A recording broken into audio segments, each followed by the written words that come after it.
It was an ordinary Tuesday night, or so I thought. I was 13, buried in homework, the smell of my mom's chicken soup wafting through the house. My dad was in the garage tinkering with his old car as usual. It was a picture of perfect, suburban calm. But outside, a storm was brewing, one that had nothing to do with the weather. The first sign something was wrong was the sudden, frantic barking from our dog, Buster. Then, a loud crash from downstairs. My heart leaped into my throat. I heard my dad yell my mom's name, his voice tight with a fear I'd never heard before. I crept to the top of the stairs, my body trembling. Through the banister I saw them, two masked figures dressed in black, were shoving my dad against the wall. Another was holding my mom, his hand clamped over her mouth. My world shattered in that instant. The home that had always been my sanctuary, my safe space, was violated. They ransacked the place. Their movements were quick and brutal. They tore through drawers, smashed heirlooms and stuffed valuables into bags. My mom's wedding ring, my grandmother's locket, gone. But it wasn't just about the things they took. It was the sense of security they stole, the peace of mind that we had taken for granted. For what felt like an eternity, we were prisoners in our own home, helpless and terrified. When they finally left, the silence they left behind was deafening. The house was a wreck. Broken glass crunched under my feet as I slowly made my way downstairs. My parents were holding each other, my mom sobbing quietly, my dad's face a mask of disbelief and rage. In that moment, we had lost everything that made our house a home. The physical objects were gone, but what hurt more was the feeling of safety that had been ripped away from us. The days that followed were a blur of police reports, insurance calls, and sleepless nights. Every creak of the floorboards, every shadow in the corner sent a jolt of panic through me. The house no longer felt like ours. It felt tainted, a constant reminder of our vulnerability. My parents tried to be strong for me, but I could see the toll it was taking on them. My dad, once so easygoing, was now constantly on edge. My mom would stare into space, her eyes filled with a distant sadness. We felt so alone. The police were doing their best, but with few leads, the case quickly went cold. It seemed like the people who had turned our lives upside down would simply get away with it. Despair began to set in. It felt like justice was a concept from movies, not something that happened in real life.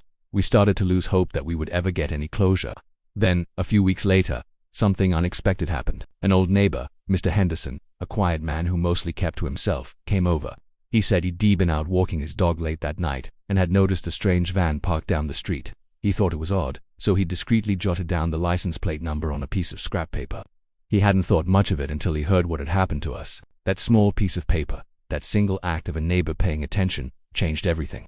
We gave the number to the police, and it was the break they needed. The van was traced, and within days, they had suspects in custody. When the police searched their apartment, they found a treasure trove of stolen goods. And among them, miraculously, was my grandmother's locket. Seeing that locket again was like a dam breaking inside me. All the fear and anger I had been holding back came pouring out. It wasn't just a piece of jewelry.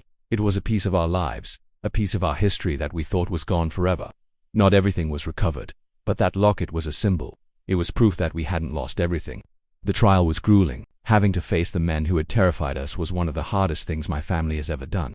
I had to testify, my voice shaking as I recounted the events of that night.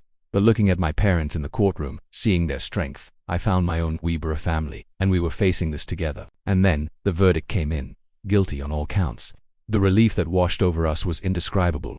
It wasn't about revenge, it was about accountability.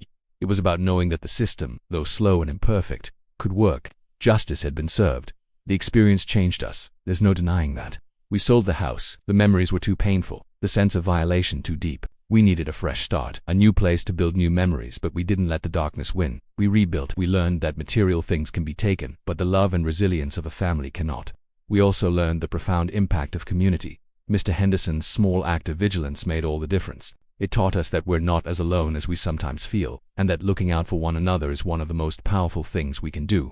It's a lesson that has stayed with me my entire life. This story isn't just about a robbery, it's about resilience. It's about how, even when it feels like you've lost everything, there's always a glimmer of hope. It's about the strength of family and the quiet power of a good neighbor. It's a reminder that even after the darkest night, the sun will rise again, and sometimes, justice finds its way home. Thank you so much for listening to my family's story. It's a difficult one to tell, but I believe it's an important one. If you found some value in it, please consider liking this video and subscribing to the channel for more stories about resilience and the human spirit. Your support means the world. Stay safe and look out for one another.